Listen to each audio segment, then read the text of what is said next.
FTL అనేది ఎక్కడ ఉంది, బఫర్ జోన్ అనేది ఎక్కడ ఉంది? ఇంతవరకు గూగుల్లో ఒక మ్యాప్ సర్క్యులేట్ అవుతుంది తప్ప ఆ మ్యాప్ ను చూపించి ప్రజలందరినీ కూడా భయభ్రాంతులకు గురి చేస్తా ఉన్నారు. ఇది మంచి పద్ధతి కాదు. మీరు ధైర్యం ఉంటే ముందుకు వచ్చి ప్రజల ముందుకు రండి. మీరు చేయాలనుకుంటుంది ఏంటో ప్రజలకు చెప్పండి. అంతే తప్ప మీరు ఈ విధంగా ప్రజల్ని భయభ్రాంతులకు గురి చేసి చాలా మంది అండి కష్టపడి నిన్న కూడా నేను న్యూస్ లో చూశాను 2035 వరకు 2050 వరకు ఈఎంఐలు ఉన్నాయి. ఒక మనిషి జీవితం ఒకటే ఇల్లు. ఆ ఇల్లును మీరు కూల్ చేస్తానంటే అక్రమం అయితే కూల్ చేయండి, మేమంతా మద్దతుగా ఉంటాము. హెచ్ఎండిఏ లేఅవుట్ అండి ఇది. సాయిరాం నగర్ సంబంధించి హెచ్ఎండిఏ లేఅవుట్ ఇది. హెచ్ఎండిఏ అర్థం తెలుసు కదా గవర్నమెంట్ కి. 30 ఫీట్ల రోడ్లతోటి విశాలంగా కట్టుకున్నాం మేము ఇల్లులు. ఇది కూడా 93లో అయిన లేఅవుట్ ఇది.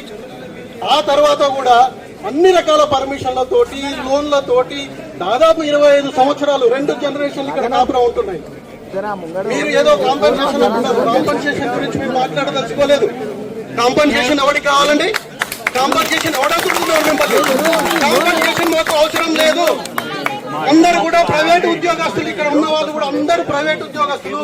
వాళ్ళకు పెన్షన్ లేదు. కష్టపడి రేపు రిటైర్డ్ అయితే ఎలా బతకాలని చెప్పేసి G+